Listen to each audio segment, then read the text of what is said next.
I mean, the entire world changed in a very short amount of time, and they were just, that specific company was like, we don't even know what they look like anymore. What is their buying behavior? And that's an example of some of the work that we do. We also do some brand tracking, so really understanding how is your brand perceived in the industry, and is that going on a positive trend, on a trend that aligns with the messaging that you're trying to put out there. We do also message testing, so if they're coming out with a new product, or they're looking at merging a couple, how much brand recognition is something that they purchase. So they purchased a smaller business, how much value is actually in that name? Or can they name it and merge it with another one of their brands? Or could it be a sub-brand of a co-branding? Like there's just complex behaviors that happen when you're that large. So cool. So that's a lot of our client base, is helping them drive towards those decisions. And we go pretty high up those food chains when we're looking at the data that we're bringing back, of really helping drive a lot of their strategic long-term goals and short-term results. Welcome to Corporate Caffeine. Kyle and I this week invited Adam Jennings, the CFO of Illuminas, to chat with us. Now, they are a marketing research firm, so you might think we were just talking shop, but really, Adam has an amazing insight for knowing how to start, launch, and scale exciting businesses. He is truly a serial entrepreneur, and you are gonna love some of the interesting insights that he shares with us on why he's able to do this so effectively. Let's go ahead and dive in. Adam Jennings, we are so excited to have you on Corporate Caffeine. Thank you for making it over here. Welcome, friend. Yeah, I'm excited to be here. It wasn't that bad of a drive, not too far. Yeah, no, exactly. All the way over here to the Fort Worth. Yes. Yeah, exactly. So let's start by, how do you guys know each other? I haven't met you, Adam. Nice to meet you. Nice to meet you. Welcome. Yeah. Welcome. Thanks for coming over. So Adam and I are in Convene together, which most of our audience probably knows, but it's a CEO peer advisory Christian one. And so I think you do know that. I haven't met him though. Oh yeah, good I don't point. believe. Yeah. Nope. Yep. Yeah, exactly.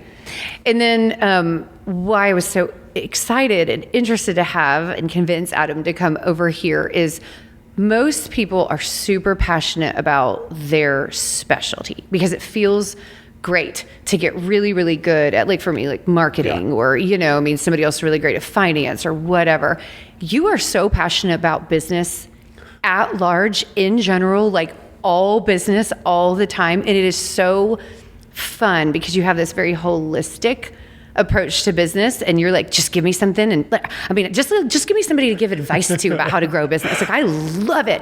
And I'm like, oh yeah, we need to come pick your brain about why, like what you know about growing businesses, because you've done several. Yeah. And then why, like what just brings out that, because you really do kind of have this fun and playful energy around like, ooh, I know what we could do here. Like when it comes to growing businesses. I think that gets me in trouble more than there's a lot of paths that I can't go down, or a lot of rabbit holes I shouldn't chase. But I mean, my entire mind constantly sees a business model. So one of my favorite questions in parties is, all right, what's the business you haven't started yet? Oh, I'm people just stealing like that question. Their eyes get huge. You're like, I've always had this passion. And one guy said, I've always had this passion to open up a kayaking business. And I'm like, do you live near a lake? Or and he's like, yeah, I live right near a lake, and I think it'd just be perfect. And I'm like, well, that can't take too much capital to open up. I mean, what kind? And I just start asking him about what type of network he's had, what type of friends he's had, why does he have a passion for it? What would be your value add? And you just watch people come alive, and that's just infectious. When they start to come alive, you're like, oh, I've got, I would love to help you. I know 2 other people. Like, I know somebody who actually started one down in Austin. I could connect you with him. Like, not only are you connecting people, but you're connecting their heart to their desires. Like, it's amazing. So how long have you done this for? How'd you get into wanting to grow businesses, or have not the idea, but the skill set? My undergrad is in accounting. I've got an MBA. I'm from like 4 generations of accountants. My wife is an accountant. My wife's families are accountants. Like we're a bunch of bean counters. So there's all the conversations in the back end is we get to see the results. We get to see the measurable. But how do you see the people in that? Like how do you see the people who are actually engaged to produce those results, or that engaged to produce the revenue, or engaged to produce the marketing, engaged to as a vendor or a client? Like how do you see all the people that are interchanged with that? And just having generations of people to talk to about the data, and you start to see these stories and these universal truths that are around all the businesses and the passions that they have and the industry expertise that they have. And like, well, I'm not really good at this. I'm like, okay, let's talk about that. And so it's following their rabbit trails, but a lot of it is just pulling out that passion. And again, you're looking at all the data for so many years and for generations, just being able to see that, that's what really developed the passion internally. I love it. So Kyle's very good at the numbers tell him a narrative. Yeah. I can read spreadsheets, and if I stare at them long enough, I start developing smart questions, but it is not natural to me. I mean, I really have to be like, what am I looking for? What am I seeing? He'll look at a spreadsheet in about 5 minutes. He's like, oh, whoa, what happened here? And I'm like, how did you do that? It's so, I mean, is that like, do you see narratives in spreadsheets too? I mean, is it just like a natural thing? People? I don't, there's always a question to ask. And so even you're like, well, that's boring. This is different. Why is this different? And going down that thought pattern. Yeah. But always trying to see the people in it. Like, who are the people that made a decision? Would it have a good result or a bad result? Who else was involved with it? And if you saw an anomaly that went up for a really good reason, how do we repeat that behavior? Yeah. And if you saw something that went bad, going, okay, did we document our lesson so we don't do it again? Right. I think that's amazing, because I don't think that's something that I have been around too many CFOs that naturally orient towards the people aspect of the numbers. Like, what was the decision process that led to this? So, yeah. Well, one of the things, we'll meet younger people and they're like, how have you been in business so long or started different businesses, blah, blah, blah. And what's the key? And I go, besides the passion, knowing what you love, is it scalable, blah, blah, blah. One of the things is having ability to change and adapt to change. Yeah. And people don't always associate the accounting of those spreadsheets with that, but that's how I look at things now.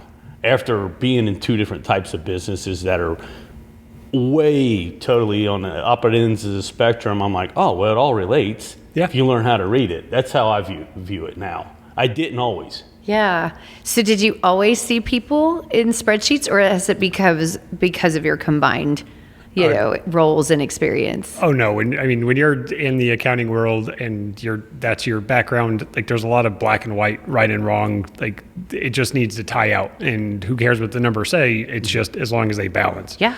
But it really was honestly turning around and applying the Bible, turning around and seeing people. And so if we're supposed to minister to God's people, this is just a functionality of that. So I didn't start seeing the people in it until I truly integrated what I was doing with what I believed. And when I integrated those two, and it was just incredible things came out. And you started to see pictures that you didn't see before. You started to see people and what did they do really well? Because you can measure the results, but you can also just observe the things that they're doing, the patterns that they have, and where do they thrive? And where do they not? And do they not thrive because they're not supposed to be there because that's a boundary? Yeah. Or do they not thrive because they haven't been taught, but they have the passion and need to be? So they just need to be mentored. They need to get more time. They need to get more training. Or is it because they're not supposed to be doing this at all? And how do you help them transition to something they are supposed to do? So that's where you to see the people. I mean, that was not innate. It's never been taught in any classroom I've ever seen. It's not really taught in any textbook. Like it's turning around and saying, we're here for much more than trying to get something to balance. We're trying to affect people's lives, trying to add value wherever we go. Yeah. So you're saying you're going to write a book about this? I know. It sounds like it. No, I could see that. It would be a good one. I would be the first person to buy it. Totally. Long story short, but when I was possibly going back into consulting, that was the first thing that Ken asked. Hey, do you want to go on the circuit and talk about that? Right. Do you want to talk to other convened groups about what you just said there? Yes. I'm like, sure, I guess so. That sounds fun. Yeah. Okay, so when you're talking about applying the Bible, is it that for you that the Bible talks about numbers and you went, oh, there's a correlation, or that the Bible is so people-centered that you started asking yourself, how does this apply to my daily work? Or am I like totally down different paths that you're like, no, neither of those? So the very first question that came up, I was talking with another business owner. He had sold a business off, and I was just trying to pick his brain. What did he learn? And this was before I had started any businesses, but I had a passion to do that. And I was like, so what did you learn after your first one? What would you do different? And he said, how would you look, and you're an accountant, you have a formal training accountant. So start reading the Bible to find verses that apply to accounting.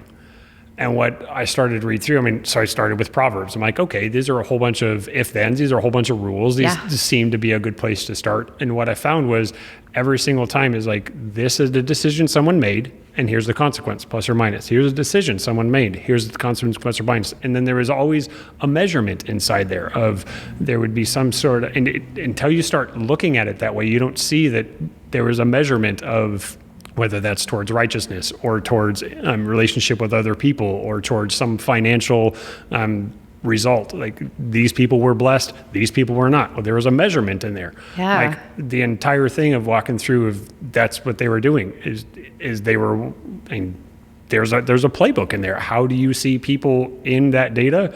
Like, great, you're measurable. That's what I was doing. So how do you see that inside a business model? How do you see this person is making these type of decisions with these type of results? Great. The Bible says do more of that. So that seems pretty logical. We'll do more of that. That is awesome.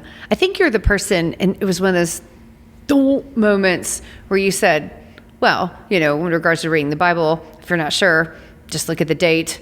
31 Proverbs, just pick the one of that date. And I'm like, how have I never thought of that? Oh my gosh. Yeah. So anytime I'm like, where do I need to go to? I'm like, oh, it's the 28th. Okay, I'm going to Proverbs 28. Yep. It's been so helpful. So good. Yeah. Actually, it's shocking how on point, so, like exactly what I needed, it turns out to be. But yeah, actually, it's been really fun, and I love diving into Proverbs. I don't know that I have quite as much discernment around what it's teaching me, but I'm trying. I'm trying. Yeah. The good news is you have decades to do it. Yes. Exactly. So did your buddy start the kayak business? I was wondering. Yeah, right? Did he start he did. Did he? Yeah, and it's actually his side business. So his goal with it is just to break even, because it's a passion of his. So, Yeah. I've got kayaks. That's why I asked. Okay. I don't know if you have kayaks. You brought up kayaking in Austin too. Oh no. Yep, Okay. I kayaked a few times in my life, and I absolutely love it. But this girl actually opened up a kayak shop, and now she's doing kayaking in Hawaii. So she actually goes out to the barrier reefs and jumps off. And so she's also a marine biologist. So she goes down to the coral reefs, and she knows what you can and can't touch. So she'll show all the people on the weekends, like, oh, this is a sea cucumber, and pulls it up to the surface, and they get to touch it and feel it. And so it's an incredible experience, but essentially it pays for itself, and that's the whole goal. Yeah. And that's what she does on the weekends. Wow. That is awesome. Yeah. There's a guy I followed on YouTube right when I got my kayak to kind of learn what kind of kayak I wanted to get. I go down that rabbit hole so bad. It's not even funny. I'm like, it's a kayak. Just buy another one, sell that one if you don't like it. I'm like, nope, I've got to buy the right one first. And I bought mine so I could use it for multiple things, but I wanted to fish off of it as well.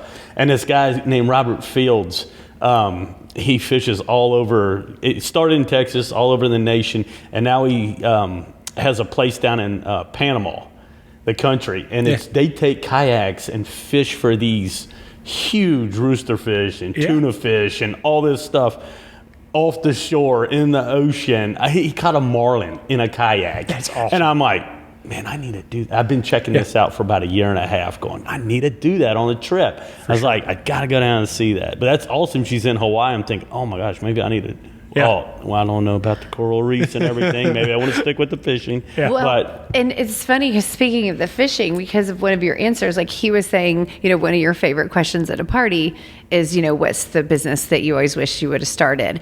Well, one of ours recently has been, what's your burnout job?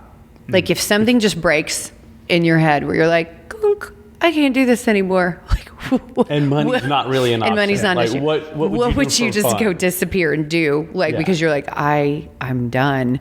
Yeah. And his has directly related to fishing where he's It like, did. I was like, pretty maybe sure I would I'd be a fly fishing fish up in guy. Colorado. I love Colorado, and you'd meet interesting people all the time if you were guiding. Oh yeah. That's so what. one of the guys I went In to the high morning. school. Yeah. Like I like to wake up in the mornings too. Yeah. One of my older brother's best friend is the premier fly fishing guide in Colorado. Really? So I think he owns 3 of the state records. And last time I checked, and he's the only one that opens a fly shop in Estes Park. And seriously, just a really cool story there. But yeah, I mean, if you want to go up there, I know a guy to get you started. You're going to cost me a ton of money, I got, or her. I don't know. you have It's the other way around. You have enough hobbies. No, I'm your glad hobbies- you had me come over. This is great. Okay, so what would be your off the grid job, or just, you know what? I just need a break, and this is what I'm going to do.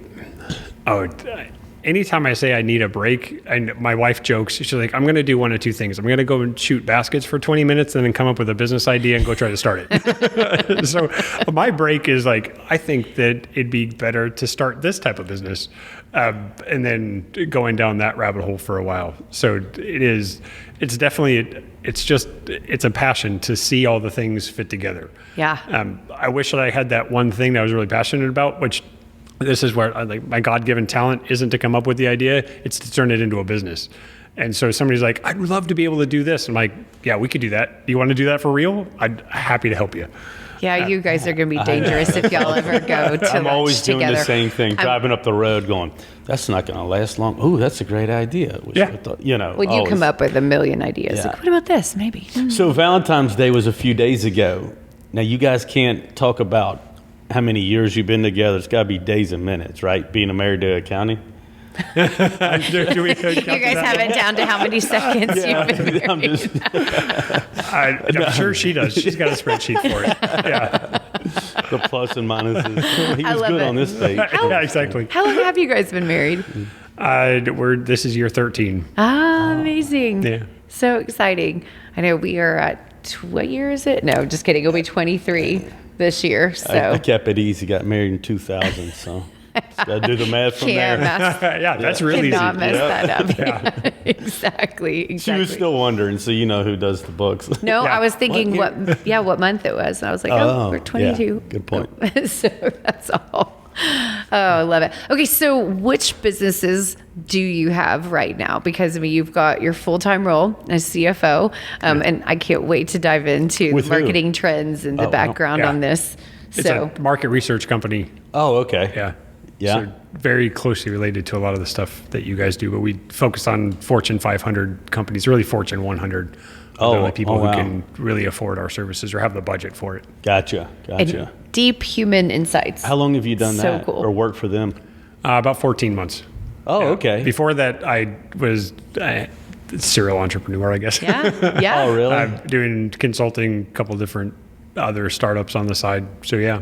Yeah. How'd you get approached? Did you get approached for this job? Or Yeah, they were Oh. one of the clients that I was consulting with. Oh, And they're wow. like, we've got this vision to essentially double the size of our company. And I started talking to them. I'm like, I'm not sure double's the right. What if we go 3x? Oh, really? So And yeah, they were basically like, you're our guy. yeah. If you think we're dreaming too small, let's go. Oh, that's great. So you already knew the people you're going to go work for or Yeah. work with, however that, is Yeah. played out with you. And then 14 months. Yeah. I'm glad you did it. yeah, Yeah. I'm having a blast. Yeah. It's really fun. So what do you still own some, you said? Yeah, and businesses? I've got still the consulting on the side. I do disc profile reselling and some administration of that. We've got a company that's focused on essentially improving the disc profile that's out there. And there's a few small, and I hate to say errors, and we'll try to figure out how do you put that on the. Yeah, right. But There's some hiccups. Yeah, there's some hiccups in it. So a lot of the disc profile that's out there right now is based off of clinical research and not real world data. So it's based off of theory instead of actual one-on-one interviews to glean all the information. Interesting. So the gentleman who developed the disc that's out there right now essentially lives in McKinney, or lived in McKinney. He now is out in Alabama or Atlanta, one of the two. But he came to us and said, I need to impart this knowledge, give it to the next generation, and have you guys build something that's bigger. So we're taking that and trying to help people in a way specifically around why you do what you do, is trying to answer that question. That's a lot of the, I guess, the personnel side, and another way to see people, like how are they motivated to do things? It's so cool. We've been around the world a couple times trying to decide when, if we're ready to implement something, and what is our real purpose of it. I've picked your brain a little bit about it, and it's funny because I was originally leaning more towards some of the ones with more complexity, and Kyle hated them for that reason. He's like, how many things do I have to remember? Absolutely not. And you're, and he really bucked against the idea of being put in a box. Oh yeah. And then other ones, we love that it elevated people and inspired them, but then it didn't give us enough structure. I was like, I don't know what to do with this except make people feel good. Like, like, okay. And so it's funny because I've kind of circled back around to, I think DISC aligns with what we need insights on and how we want to arm the team, and I think they would use it, but a lot easier to understand than some of the other ones out there. For sure. So it'll be fun to see what you're working on. Yeah. Okay, what else? It's fun to geek out on that. So if you ever want to just go down that rabbit trail, that's a fun one to geek out on. Oh, I'm in. Yeah. I love all insights on people, human behavior. Yeah. Why they do what they do, how are they thinking? How are they unique? Oh my gosh, like my favorite thing. Yeah. I think our first or second podcast, maybe third, somewhere around there at the beginning, we had a couple on the Fratos, and we started drinking some wine. It was from our house. Engineers. Yeah. They sold their business. They're retired now. Yeah. And they started talking about this profiling, blah, blah, blah. And it must have been an hour. The podcast was like 2.5 hours. And I'm like, I was editing and going, oh, okay, this might have been too long on this topic. They didn't tune in for this. Shorter. He's an engineer, but he's talking about running the business and how he just was so drilled into his mind about, it's got to be this person for this job and this personality. Yeah. He lived and died by it. Mm-hmm. Yeah. Well, it helped him. It did. Yeah, exactly. So what was your first business that you launched? Like when you had your career and you're moving along, and like, what was the first itch that you're like, doggone it, I'm scratching it. Like, let's go. I got to do this. So I didn't make any money, but this was like when Facebook first came out, and it was when I grew up in Colorado. So the very first one that we came together, and I'll tie that back in just a second to the Onion. But Colorado is where South Park originated. Okay. And it's still where it's, I guess, the cartoon, that's where they live. Right. But there was a lot of sarcasm kind of built into the college scene up there. And then The Onion came out, which was the newspaper that had all the fake articles. And so we had the business idea to essentially have that as a Facebook post, where you would post a fake article about your friend in some random thing. So you would pay a subscription price to put in your friend's name, and then we would post a fake article about them. Oh, yeah. And so you could put it on everybody's timeline about something stupid that they didn't actually really do. So that was I think the first one where it's a great kind of early late college late college but totally. That was that's awesome. I would have done it to my friends in a heartbeat back then if I had Facebook. If that was a huge thing back then. Yeah. Oh my gosh, that'd have been hilarious. Yeah. So I think that one that kind of got it started, and then really enjoyed that process. And so just kind of became serial after that. Yeah. Any opportunity I could, we're talking about another business idea. Oh, I love it. That's so fun. Okay, so what does your wife think about that, though? Is she like, oh my God, Adam, you're wearing me out? Or like, Oh yeah. One of the agreements when I took the Illuminas gig, we're like, okay, does this mean you're going to put the businesses on hold? Like you're going to focus here, right? I'm like, I'm not going to have. How about this? How about I only have one on the side at a time that I'm actively pursuing? And she's like, okay, I think we can do that. Because she's not as entrepreneurial as I am. And she likes a little bit more of the steady paycheck and the benefits and the health benefits and things that come with that. But that is, yeah. So you had an intervention. Oh, yeah. Yeah. There's been several of them where she sat me down and like, okay. I'm taking your toys out. Yeah, kind of. Yeah, you're not playing nice anymore. Well, it's funny because I have learned I have to be really careful when Kyle and I are talking, and it doesn't matter if it's over coffee or over wine, but if I have a tendency when I'm listening, like active listening, to be like, yeah, and I'm responding in the affirmative. Because I am saying, I hear you and I'm tracking with you. I'm not saying I agree with you. I've not commissioned you to just do this event. She has said happened before, that sounds great. And I went ahead and implemented it. And I go, we talked about this at breakfast. Morning. She goes, I didn't know this is official. And I go, when you said it sounds great, let's do it. I thought. No, I did not say. He inserts. I can't even remember what it was about. It was a pretty big deal, though. There must have been a couple. Yeah. From small things like knocking walls out of our home. Oh, Nice. yeah. And just tearing out walls where I like wake up and I come back the next day. I'm like, where's my room? Like, oh my God. She came back from a speaking engagement. This was at our old house. Our kids weren't but 9 and 7 and 7. And, I had him for like 3 days, and me and my buddy, he was a handyman, does construction, that type stuff, rebuilds. And that turned into a big business. He stopped over, and I was showing him the kitchen, and it was an older house built in the 80s, early 80s, and I knew it needed remodeled. Yeah. And so I'm talking to him about it. And before she left, I was like, Rob's coming over. I know we need to do something to this kitchen. I think this wall needs taken out. I'll get his opinion, see what he thinks, what this would look like visually. Me and him tore the wall out that night. That's awesome. She comes back. And he neglected to say Rob was coming over. He goes, I had this idea. The cabinets, I tore out half the kitchen. Dust is everywhere. The lighting, because I was 2 days into it when she got home, full days. Yeah. You should have seen her face. It was priceless. I wish I had it on camera. Oh, no. What are you doing? I was like, we talked about this. Yeah, he said, we talked about this. Yeah. No, he did not say Rob was coming over. And he said, I have this idea. And I remember so clearly, I said, I can see what you're saying, and I will consider it. And he heard, let's do it. I see what you're saying. Oh, my God. Yeah. So that's like one example. Now but she looks at me and especially with business and finance decisions, I mean, he'll be like, I saw a nod. I'm off. Especially the second she looks the other direction. Yeah, I do get a lot. I didn't mean that was a yes. A lot. Yeah, I've learned. We'll talk about it later. No, okay. Exactly. But it is fun. I mean, we love running the model on maybe this, we could make it work. Yeah.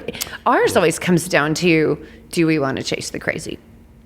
What time commitment does this represent, and what opportunity cost does this represent? What are we going to have to give up in order to focus on it? And thankfully for those things, because we will walk away, depending on what stage of life, especially recently but just being so busy and the kids, we were like, yeah, this past summer that yet. happened. Mm-hmm. Yeah, I was looking into buying two business. Yeah. Well, there was two different ones. Yeah. And I get down to the end, and we're like, how much time this is going to suck out of us? We're already busy. And I was like, but I think if we made it work, we definitely could scale them, blah, blah, blah. Yeah. And, we just walked away. That's the hard thing when the numbers work. Oh, yeah. And the idea, every the spreadsheet marketing makes money. works. Yeah, for sure. For sure. I know. Well, yeah. Exactly. I'm going to find out one of them didn't. Yeah. So. Exactly. Okay, so So real quick on that. Yeah. So I've learned this incredible tool when you're looking at those type of decisions. It's called the C4 principle.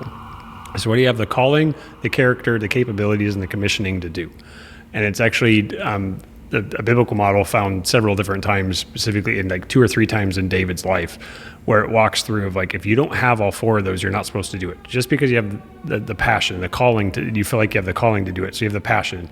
Yeah, you have the capabilities. But in a lot of the times it's like, have you been commissioned? Is there somebody that turns around and tells you, you know what, you are actually good at that? And the importance of an authority figure, but also just mentors and elders in your life, whether that's in a church or in the business network or whatever it is, but have they turn around and say, no, you're actually good at that. Yes. And I think that's the piece that when you're looking at things at that point, if you don't check all 4 of the C's, then you shouldn't do it. No matter how great it looks like, you're most likely not going to be as successful with it because you don't have one of the 4. That is cool. I cannot wait to go write that down.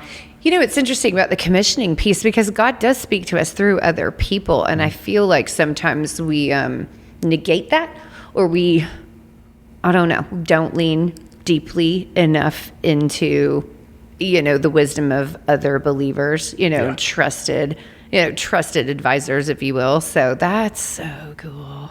Yeah, and especially when you've got tons of business ideas, or you start having these and you see how it can all work together and you start getting excited about it, turning around and really willing to listen to somebody tell you that is a great idea, but it's probably not for you.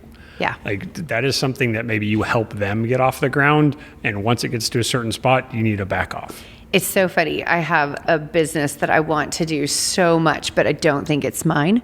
And I'm just and it's one of those things where you sleep on it and it just keeps itch.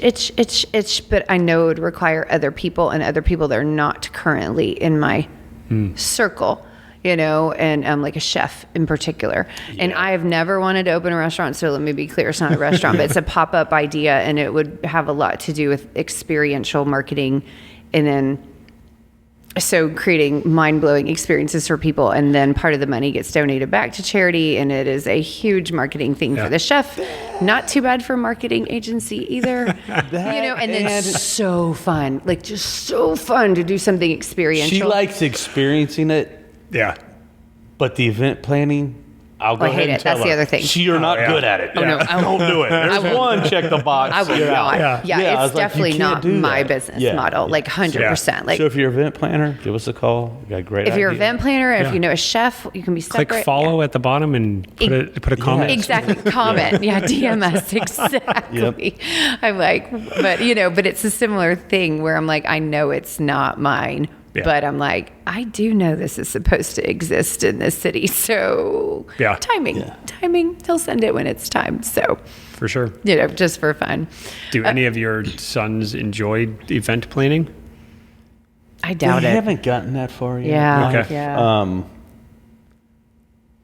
2 of them definitely have a personality and the ability to. I could see that.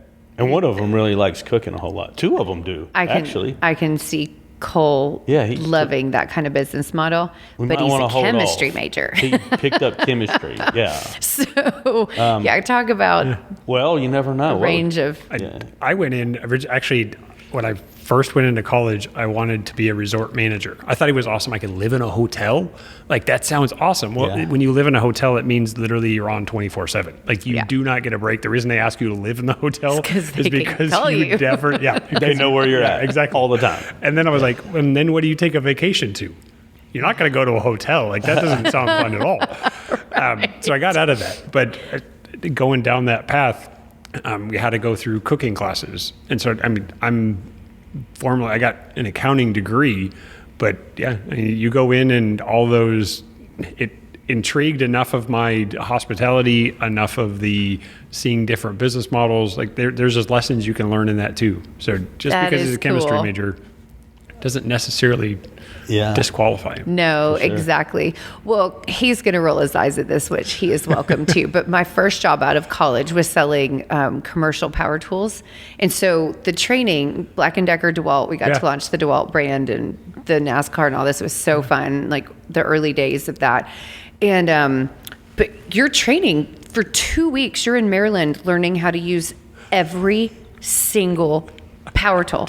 I'm in steel-toed boots and hard hat being like, I went to college for this? Like, this is so crazy. I drove a big truck, was on a high, the skyscrapers, but demolition hammers. I mean, I learned how to build Adirondack chairs. We would build things inside of Home Depot and Lowe's and, all of this other stuff. And it was so fun. Kyle is wildly talented at building things, and he is very detail-oriented where I'm not. Hence why he's probably rolling his eyes, because it was so fun. And sometimes I'm like, I want to build something. He's like, babe, just, Yeah. and I'm like, how can I help? And he's like, you can sweep the sawdust up for me. Yeah, it'll get- I'm like, I know how to use these. He's like, no, you don't. I did. And it's been a long time. No, that's good. It's not like riding a bike. Yeah, exactly. maybe, but not for you. Yeah, but it was crazy. But I'm like, oh, that was fun. So like just something so different than my personality and my natural leanings, but it was crazy. Yeah. Okay, so do you have any hobbies? You said you shoot baskets, but like, is it really, you're like, business is my most fun thing. I don't need any others, or, you know? I need more people to talk to about my businesses. Oh my goodness. But Yes. it literally just brings me so much joy. I absolutely love it. And so it's not exhausting. It gives me energy to see something possibly come to fruition. Yeah. And I've told you this before, that my biggest motivation is to hire somebody. To give somebody a job is just an incredible feeling. Yeah. So to help grow something that can employ somebody and bring livelihood to them and their family, Yeah. let's do it. Let's figure out a way to employ people. Do you see yourself being an angel investor one day? Oh, you should talk to my wife. Yes. So I kind of knew the answer Yes, without. yes, I had to ask it anyway, but it seems like it. So I have a personal mission statement that I'm working towards. Like, here's what it is today, but long term, it is to help people grow their God-given vision and help remove financial barriers. And sometimes that's investing. Other times it's just showing them a way through it. And so it doesn't mean that giving them money is instantly going to make it work, but sometimes you have to feel that pain. You have to work through that hunger. You still have to have those hard times financially to get you through and to be able to refine your business. Like, be flexible. You have to know what works and what doesn't. You have to be able to make those adjustments. And so it's not just a matter of money to get it through, but there are so many great ideas that just need a few grand, $10,000, $15,000, whatever it looks like, just to get off the ground, just to make some basic investments, to give them and have somebody commission them to say, no, you are meant to do this. Yeah. Just having somebody believe in them is a huge, and granted, eventually it'll be larger sums than that. But that is essentially where I got to when we're looking at a lot of the businesses. Everybody would get to this point, because again, they're coming up with a business idea. I just get really excited about it. And I'm like, no, this will actually work. It gets to the point of, okay, it's going to take X amount of capital to start.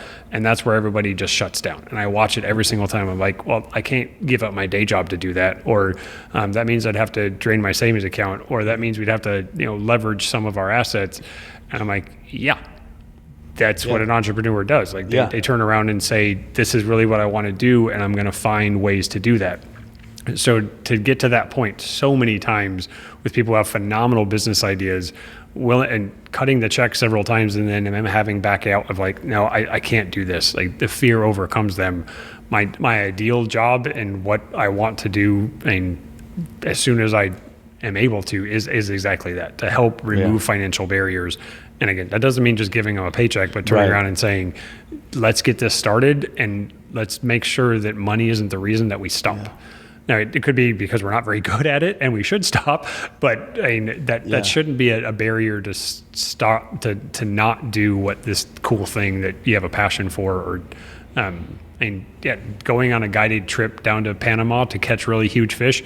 How great would it be to do, like, I'm going to do that 3 or 4 times a year, and I'm going to charge some other buddies so that they pay for my trip. I'm like, great, that's a little business. We can do that. Yeah. Barb Cutter. That's he wound up linking in with a small resort down there, and you could tell by watching the videos of local fishermen.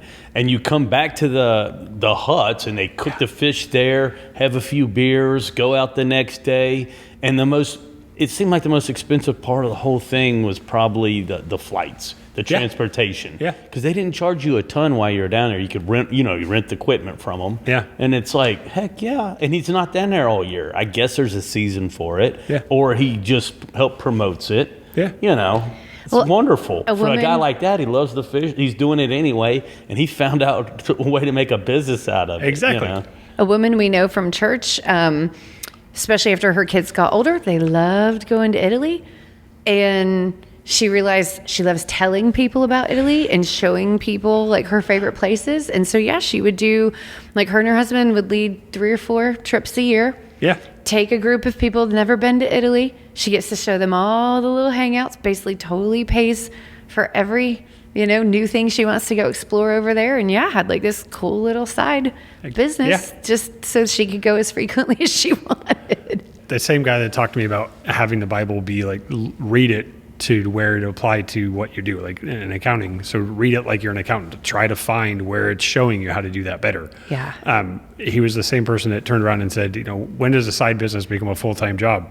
Well, you don't have time to do anything else. Like when it turns around and like, I don't have time for my full-time job because what I love doing is now taking up most of my time. Well, great. That's a good commissioning event. If enough people have agreed that you're really good at this, that great, keep doing it. That's exactly actually what happened with our company is I was doing consulting on the side and, he knew I had a business model in mind that would work, and God dropped a couple clients in integrity that would not, because it was really important to me not to hurt the company I worked for, because they were wonderful and I had learned so much, and it was definitely part of my faith walk landing there. And so I was like, I'm never going to start a business where I have to steal, in my words, what I built for them in order to do it. Like, I won't do that. I don't care if those are quote unquote my relationships. No, they're not. Like, they were on their dime.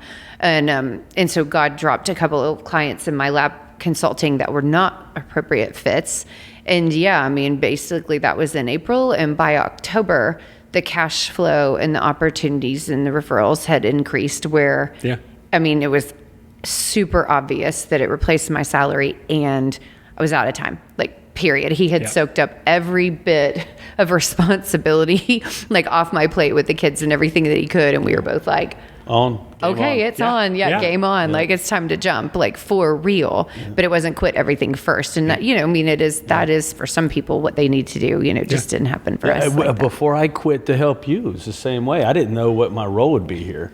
We didn't need a full-time accountant, in a business like this at the beginning. And I'm like, I need to bring some type of value. I just don't want to stop.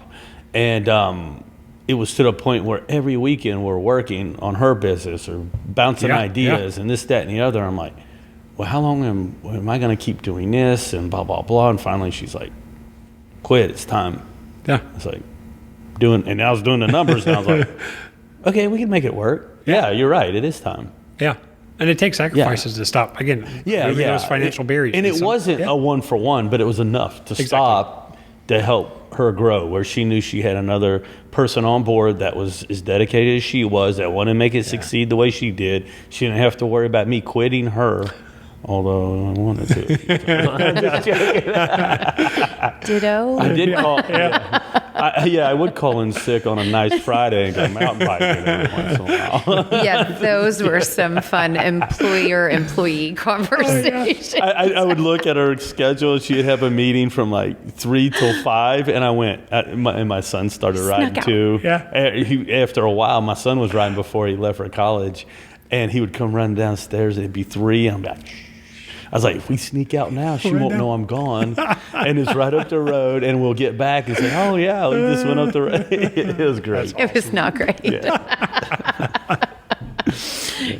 So, oh, my goodness. Do you think you and your wife could work together inside of a business? We did try. Yeah. We tried to open up an accounting firm together. Oh, really? Yeah. And she was actually doing it full time. I was in sales, so I still had a full time gig, but I was selling clients for her. We had a couple of employees, had an office space. Wow. It was going really well.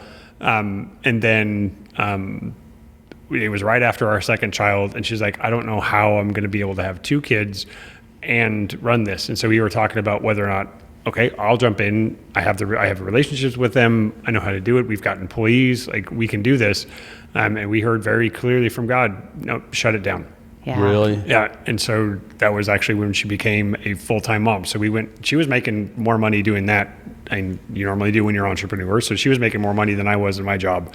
And God was like, no. And we're like, should we sell it? Is there something we can do? And she's like, nope, you need to shut it down. And so we went more than halfway down on our income. Like, okay, we got to be obedient. Like, what is this? We've got to be obedient.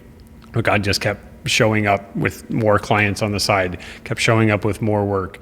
And he allowed us to continue work for that. And she's been a full-time homeschool mom since that point. That's amazing. Wow. And raising the kids, she didn't have a job. And now the son at the time, right after that happened, he just turned 11. So we're like, for 11 years, and he's just continued to provide more and more entrepreneur type experiences for me to continue to grow and pay for life. So, that is amazing. That's awesome. Okay, so I want to follow this. There's a wide range of people on different faith walks, or not on one, that listen. So for you, and you were like, we heard very clearly from God, like, what did that sound like for you and your wife, or separately, Yeah. So kind of the C4 principle, we heard from several other people who we trusted, her father, my father, my mother, her mother, all of them were kind of in agreement of like, yeah, you need to shut it down. And they're on different faith walks. Like, some of them would not claim that they heard from God.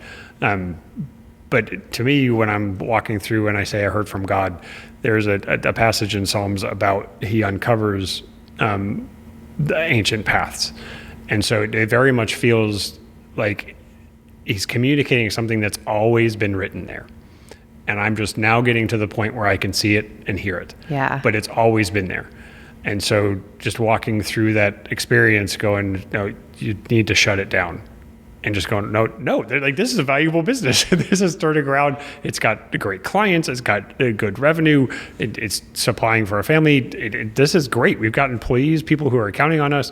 And I'm like, no, you need it this time to shut it down. And we worked okay together. But it was very clear that she was more the accounting, the controller side, and I was much more of the C-level side of it and more strategic planning. So we found ways for us to be separate. But anytime we started to cross, there was a lot of tension there of who truly owns this. And for the health of our marriage, and I know there's protection there. So it's the exact same thing when you talk about home projects. We can't do home projects because I'm really great at making it functional. Hey, do you want that fixed? I can fix it. Not a problem. She's like, yeah, but did you see this over here? Yeah. And did you see you burned the cabinet over here with the saw? Yeah, I saw that. Are you going to fix that? No, it's functional. It works just fine. Why am I going to fix that? I'm like, so that would be me. Visual. And he's like, no, this one little thing. Yeah. I do have to step in. We can't do that. Think of it this way. Yeah, you want to hang your towel, you got to walk all the way across the bathroom before you can hang your towel up if you want to put the rack over there. Yeah. Those little things. Yeah. And I would put it exactly where it needed to go, but that doesn't mean that it would be at a place that's aesthetically pleasing or at the right height. My wife is significantly shorter than me. She's like, why did you hang it there? Because that's how tall I am. Exactly. Pictures. I love it. Do you have a short? Is your wife short by any chance? Yeah, she's 5'5". Oh, okay. Yeah. Same thing. We just moved down here in May, and she's going through hanging pictures, thinking. And me and my sons are all taller than me. So we walk in the room and we're like, what in the world is that picture so low for? And there's a mirror so she's that so was unobservant. Like at their noses. Oh yeah, we couldn't even see in it. So she's not really that observant. So she would leave, go do something, and we started hanging stuff higher. Come home, wouldn't even notice. Didn't notice. And I'm like, whew, all right, we're good. That's good. Well, back to the hearing from God thing. I was talking to a second cousin over the weekend. She's significantly younger than me, and so it came up, and she's like, and I'm like, okay, just don't get so in your head. And like for me, one of the things early in my faith walk, when my relationship with Jesus really started getting more alive and vibrant, which themes would be repeated. Yeah. And they would come from really different sources. I mean, I remember this one time, it was a road sign, and I'm like, that is funny coincidence. Like, literally a road sign, like, there's your sign. And then there was a friend that knew nothing about the decision that I was thinking, and then was speaking specifically into it, and it said literally the exact words that were the name of the road on the sign that I'd passed. I'd never seen, even though I'd driven it 20 million times, and then my mom gives me advice, and and it was exactly like what was aligned with that. And I'm like, is that you? Like, that seems to be a really weird coincidence that I could keep getting the same message. I mean, and then I just started being like, okay, look for that. And then another one for me was don't chase chaos. God will lead you through or away from chaos, but he won't create it because he's a God of peace and order. Yeah. And so, when I started being like, okay, look for the face of God in decisions or in situations. And so then the cool thing is you have to ask yourself in the Bible, well, what is the face of God? So then you have to learn what that is and what he tells us very clearly who he is. And so then you can look for that. And one of the biggest aha moments was order and peace. Now, it doesn't mean it's going to be easy. Like, just because it's orderly and calm doesn't mean it's the easy path to take. But if it is organized and the further you go down, it continues to be clear and concise and orderly, there he is. Yeah. So you both said something very interesting. You both listened instead of seeked. You didn't say, what should I do? And just go look for things. It's like both of you described it as in I heard. They were told that. You just listened and then took the next steps from there. Okay, it's interesting. I love that insight because I lived under the curse of how for so many years. Like, it took me so long to realize that word how was crushing me because in my prayers I would be like, God, how do I figure this out? How do I do this? How do I be a better person? How do I have this conversation? How do I figure this out? How, which is self-reliance.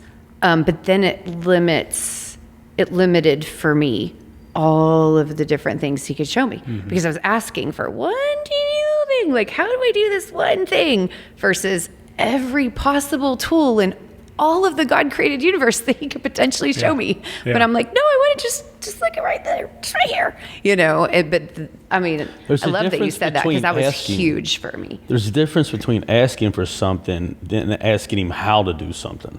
Yeah, no, huge difference, and just listening and timing and all that. Yeah. I mean, do you think the guy who created the universe would be a good communicator? And it turns out he is. Exactly. In a weird way. Yeah. He really knows how to It's very communicate. simple, though, Yeah. throughout the Bible. It's just, he only give you a little tidbit. You better pay attention. Well, and he's wildly, boldly creative in his communication. Yeah. It is highly personalized. Generally speaking, he does not rinse and repeat his communication styles across, he's not trying to scale how he talks to his people. Oh my goodness.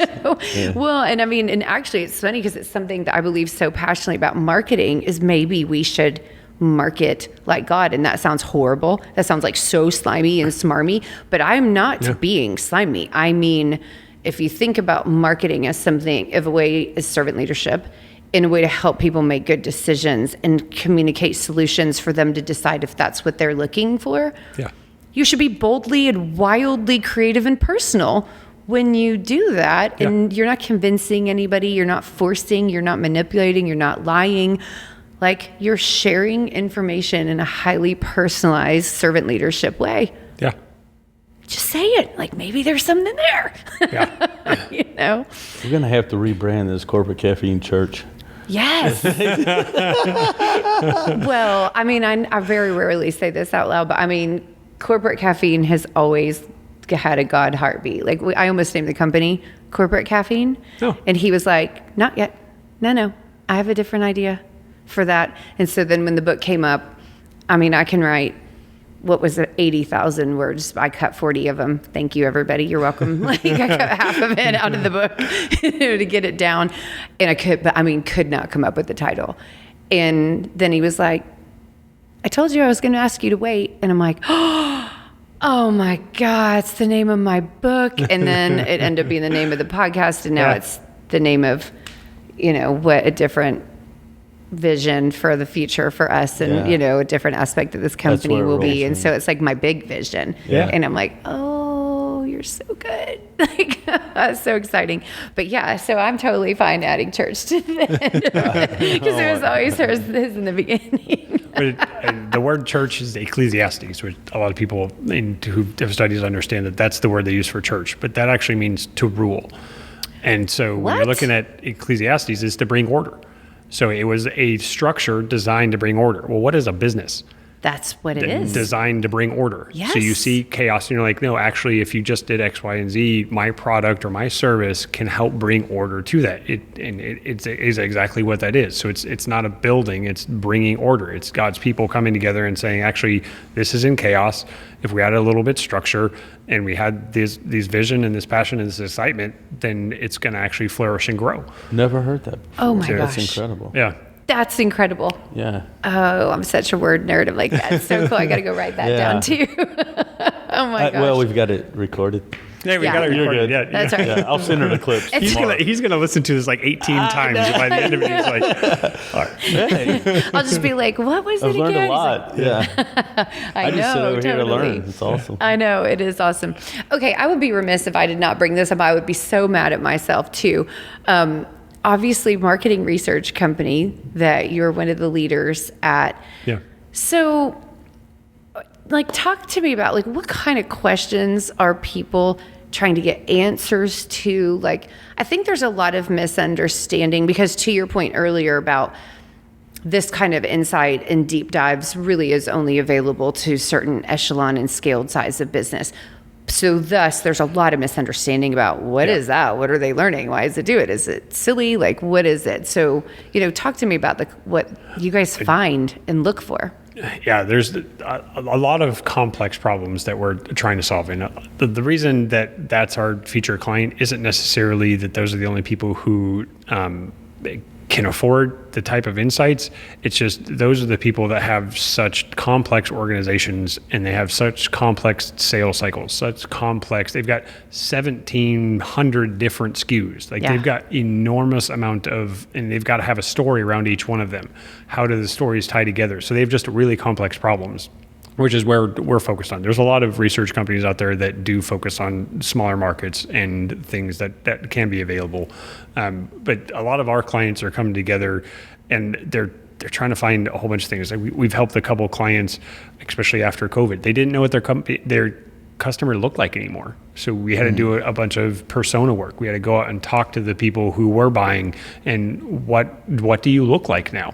Now you're working at home. Now you're working remote. You don't have these corporate offices. Have you decentralized your, because we're focused on B2B. So have you decentralized your purchasing? Have you decentralized your IT decision-making? Do you now have, more compartmental budgets or is it still corporate budgets? And we did that for one of our clients because they wanted to know, like, our entire landscape just changed. Yeah, how do we even sell now? Yeah, exactly. What do we say? What are they Where do looking we for go? now? Yeah, and everything. Keywords out the door. Yeah. Messaging out the door. Yeah. You better know where people are finding you. Yeah.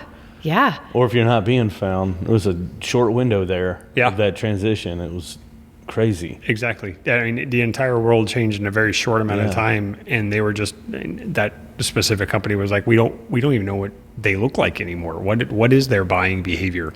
And that's an example of some of the work that we do. We also do some brand tracking, so really understanding how is your brand perceived in the industry, and is that going on a positive trend, on a trend that aligns with the messaging that you're trying to put out there. We do also message testing, so if they're coming out with a new product, or they're looking at merging a couple, how much brand recognition is something that they purchase. So they purchased a smaller business, how much value is actually in that name? Or can they name it and merge it with another one of their brands? Or could it be a sub-brand of a co-branding? Like there's just complex behaviors that happen when you're that large.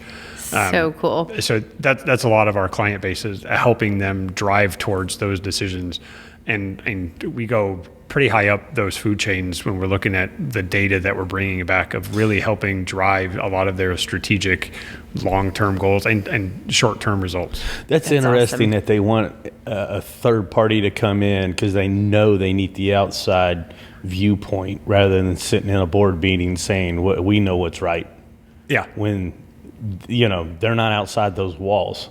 Exactly. That's great. Well, there are huge dollars on the line for some of those decisions. I mean, like something quote unquote simple for a huge company, like a change in their user experience on a website, or something internal, like with how they're going to manage their employees' benefits or something. Like you flip that switch metaphorically. I mean, millions of dollars on the line if it does not play out in a way that you needed it to, or that aligns with your intentions. So that's so cool. So was there anything that you're able to share, like in the last couple of years, that for you guys was so surprising or so interesting or anything like that? And because of my role on the backside, I don't know. A little further away from it. Yeah. I'm a little further away from it, but I know there's some really cool things we talk about internally and some of the problems we've been able to solve. Some of the environmental and social. That's a big deal. The ESG that's going on right now.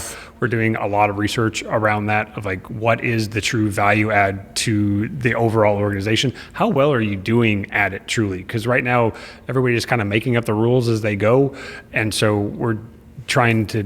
There's actually a lot of the corporations right now are trying to figure out what are they doing a good job with that? What is the perception of them in the industry? Are they providing environmentally friendly solutions? Are they being socially good? Like, are they turning around and actually providing some service into the above and beyond just being a big corporation? Yeah. So I mean, there's a lot of questions around that, and helping clients dive into those solutions and what is the perception of that for you. So there's a lot of really cool problems that we're trying to solve. It is, and like one thing like that I think is so important underlying what you guys do is that perception is reality. And it doesn't matter the size of the budget. It doesn't matter the type of company, that you do not just get to message something and automatically the market, the audience, the stakeholders believe you. That's not how it works on a one-to-one human basis. Like, it doesn't matter what you tell me about yourself. I'm going to believe what I believe. Yeah.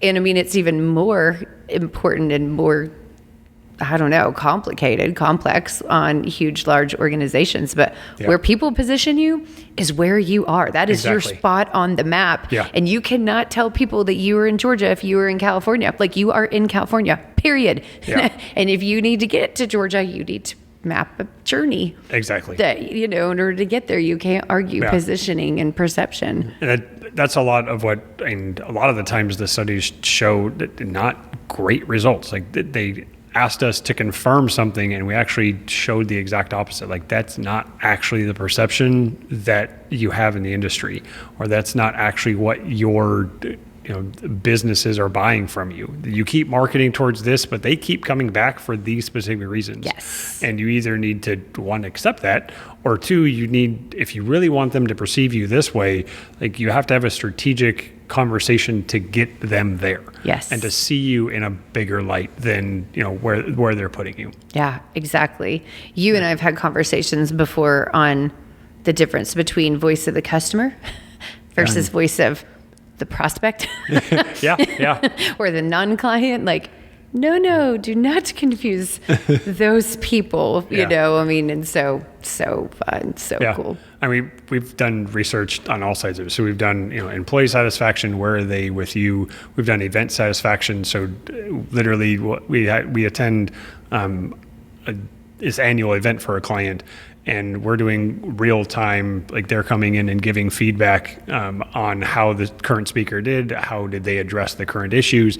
And so I think the CEO has been up to and I know C-level has been up in front, given the speech, and then instantly walked off and go, how did I do? And they'll look at us going, what are the results? Like, how did I do? Is it better than last year that I addressed the things we were supposed to? Was my message well received? Yeah. And so those are some pretty cool things that we're able to give just that real instant feedback of, no, what you said just resonated with your employees or just resonated with the event. Those are kind of the things that I get really excited about, because it's like instantaneous results, and the client gets really excited about it. And they're like, this is really good data for us to understand. And for you, it's all about people. So there's such a great tie-in to that, because, I mean, yes, the outcome is data, but it's data about people. Yeah. So that's so awesome. I love it. I love it. Any final questions? I've got one or two. Shoot. Okay. Well, basically, I was just going to say, what's the encouragement you would give to people? Whether it's on the business side or the world or navigating change or anything, like for you, what do you want people to know, or what, what advice or encouragement would you give people right now? I think the world that we currently live in, the statistics are all over the place. There's tons of research out there that people are more lonely now than they ever have been. And the importance of, and like for me, I looked forward to the hour drive over here to spend face-to-face time. Like, don't negate that. Yes. So when you're turning around and asking for advice from somebody, don't text them, don't email them. Invite them out for coffee if they're locally. If they're not local, actually have a conversation over the phone. Pick up and call them. And how important it is for young people in the middle of their career, end of their career, to be able to have those relationships where you're having real communication. And you told me, don't prepare for anything. We're just going to have a great conversation. Right. The more you can actually do that, and even calling up and saying, hey, I just need your piece of advice on this, but you follow the rabbit. Where does the conversation go? And too much of the relationships right now, in my opinion, are based off of electronic communication. 100% people are lonely. Yeah. You hit the nail on the head with that. Yeah. And electronic communication cannot replace this. So much richness that you don't even realize you're getting. Yeah. I mean, conversations will stick with me for days, where I'll have an insight or something else, or, it'll just help me or buoy me because of that. So, I love that so much. That is the advantage of editing, is I could go say this would happen on a Friday. No. Say if this happens on a Friday and I don't get to it till Tuesday, and I'll be like, oh my gosh, I got so much out of that. I didn't realize it. Oh. And it I thought you were going to be I can make him say whatever I want. Exactly. The great thing about editing is I don't have to do anything he just said. With AI, I can match it to his mouth right now. I'm just no. Oh my goodness. We just let it roll the way it is. All I do is clip the cameras back and forth. Well, I'm thinking earlier today, our creative director, Colin, was like, I had to take Gio's head off and replace it with another one in order to get this photo. And I was like, because in the best photo of the rest of us, he had blinked, so it literally looked like he was sleeping during a meeting. Yeah. So he's like, I just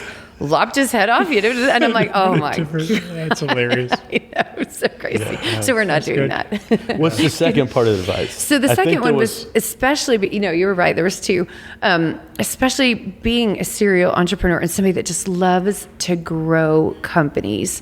What is your advice, or what's one or two of the core things that you see people just missing, or things that you would say, okay, this is how you should be looking, or maybe some great questions that you can ask yourself in order to scale and grow a company?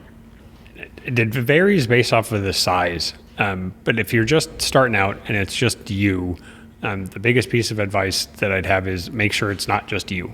So if you're building an organization, it needs to be organized in more than just you. And that doesn't mean they have to be paid, but the importance of having advisors and the importance of getting feedback from the people you are serving. So if you're a plumber starting out, making sure you're actually stopping and talking to the customer that you just helped, have an interaction with them and understand more. Because there's a lot of data that you can get as you grow up, and you can start gathering all the data. You have historical trends, you have more complex accounting, you have more complex more complex HR. There's more data that you can continue to pull. But when you're first starting out, don't neglect the commissioning of it, to go back earlier. Yeah. Like, don't neglect the point that this person is telling you you're good at it, or, hey, thank you for doing this over here. And they seem to never mention all these other things that you did. Well, that's great pieces of feedback. Like, if they keep saying, I came to you for this, and you're adding all these other things, that doesn't mean you stop doing that, but maybe that's the marketing piece that you have. Maybe that's the sales piece of, like, this is the value that I have. And by the way, I also do these other things, and we'll grow the relationship into that. But this is where my customers seem to really glean from that. And just the importance of that, and kind of earlier, the two-way communication of that. Yeah. So taking time to do that. And as you get into, say, and there's a couple of milestones that are pretty key when you're growth. One is going from 1 to 3 is really hard. Because 1 to 2, you can usually scale pretty quick, but you do your stuff and you do your stuff. But when you start to do 3, there's a lot more of, okay, we have to start doing things together. So taking time to do them together, and there is a lot of strife there. You get some scale, but you have to take time for more communication. So that's a pretty big milestone. But at that point, you need to make sure that you're not so focused on the task, that you're taking time to make sure you're on the same page conceptually. Yeah. And then the next real big hurdle is usually around 15. Because around 15, you get people that literally become people managers. So their job is now to manage other people that are doing the job. And there's a lot of people try to take the 3 that were originally there and grow them to the 15. And then those 15, they keep bumping up against that road. Like, I can't get over that 15. It's because the people who are meant to do the 3 to 15 aren't usually the same people that can get from 15 to 50. And then when you get to 50, there's usually not the same people that go from 50 to 100. And so when you're growing a business, one, being very clear on what you're growing. So if your business model eventually gets to 100 employees, you have to understand that there's certain milestones that you're going to reach that you have to let go of some of these people and let them go do that same value to someone else. So when about 15 to 50, those people are usually the heroes. Like, they can come in and they're problem solvers. They turn around and go, I got this. Like, I can trust you. You go and do this. Yeah. When you start to get to that 50, between 40 and 60, the transition is, no, we have much more of, this is the job. We have to hire somebody to do this job. We don't need the heroes that are jumping in 6 or 7 different directions. We need somebody much more focused. Yeah. And the people who are the heroes to get you from 50 to 100, they're tremendously valuable, but they usually have a hard time transitioning from that 50 to 100, where it's a little bit more departmentalized. This is your responsibility, and then you have to trust past that somebody else is going to take care of it. Because we don't need the hero that's jumping between 18 different spots. We need you focused on adding value here. And then when you get from, it's usually between 100 and 150, so there's a little bit of bigger gap there, is it becomes a little bit more of the, and this is kind of a bad term, but job in a box. Like, here's your job description, and we're hiring for a job description. And you could be 100% created to do that job description, but you're no longer the departmental expert. You're now you're much more focused. And so just understanding when you're going through those milestones, the biggest thing as an entrepreneur, as the business owner, is understanding that unfortunately you're going to need to transition other people out to achieve the growth that if you want to achieve that. That doesn't mean you end the relationship. Right. And eventually, there's been a lot of cases where when you reach those milestones, we really take one of the senior employees that help us get it there and help them start up their business to get 5 or 6 people going. And they could actually become a vendor or a client, depending on what your service model is. But you help them continue to be in their sweet spot because your business model no longer needs that specific function. Outgrown their sweet spot. And so you don't want to force them into something they're not meant to do. It's a huge tension because loyalty brings a whole lot of value to your business. Yes. And the industry knowledge, the client knowledge, the loyalty, and a human connection. Like, you're friends with them. You help grow with them. You went blood, sweat, and tears together. But you can't turn around and start using them as a hammer when they've been a screwdriver their entire time and they've been able to do tons of things for you. But at this point, you really just need somebody who's focused. And actually, I think the metaphor is the other way around. It's the same exactly, thing. It is. When you They're get a to those multi-tool. points. Yeah, exactly. When I need a sharp cutting laser. Yeah, exactly. I need you to be a laser. Yeah. Great. I've got a pair of pliers. I got a spoon. You need a spoon. Those people are fantastic, and you need them in usually the 3 to 15 range, and even those people can sometimes go from 15 to 50, but really when you get into that 50 range, it just takes a different type of employee, because you're building a bigger structure than you are necessarily a specific. That's great. Yeah. That's great. It's interesting. We see that so similarly in our client roster even. And there was, I'm just remembering now, like an article about like probably HBR, but I'm not sure. But there's an evolution revolution where basically your business model from the inside out breaks at key growth. And that's basically what I'm hearing you say. And I remember reading that a number of years ago being like, that's horrible. Like, what? You work so hard to get things going, and I just have to anticipate it's all going to break at predictable intervals. I'm like, somebody shoot me now. I'm like, oh my God. But it's understanding your sweet spot. So I think that my skill set, it's really focused on those critical milestones. So helping get from one to the other and seeing that.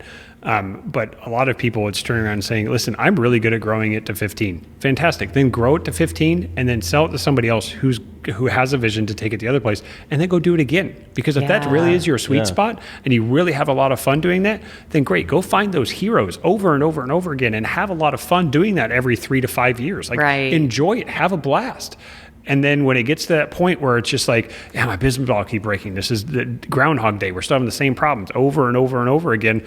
That's a good point of saying smart. Our God's a good communicator. If it feels like Groundhog Day, he's telling you this is a boundary. Like this is a good idea for you to either mature or to say, that's not my sweet spot anymore. I now need to commission someone else to take it on farther. Oh, I love that. I love it. That is awesome. That is. That's great.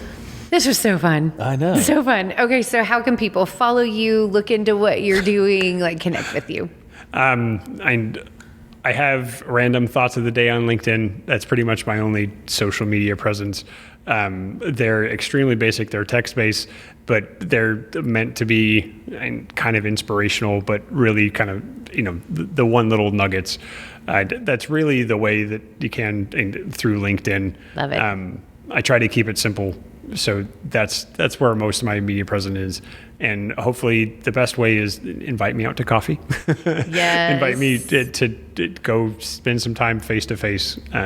Because in entrepreneurs, people who are trying to get off the ground from zero to something, people that have reached a milestone, I love to sit down and brainstorm and give you an experience about how you get over those certain milestones. I love it. Love it. Love it. Love That's it. great. Adam, thank you so much it's been for great. joining us. This is so fun. This was fun. Onward. Hopefully the editing goes well. I just let it roll. Awesome. Well, onward and upward. All right. Adios. If you enjoyed this episode of the Corporate Caffeine podcast, please help us help you by subscribing. I also hope you'll find us on social media. You can follow me, Dacia Coffee, and my company, The Marketing Blender, by searching us on your favorite platform or checking out the show notes for the links. We bring this to you because we envision a business world full of meaning, connection, and prosperity for us all. Until next time, onward and upward.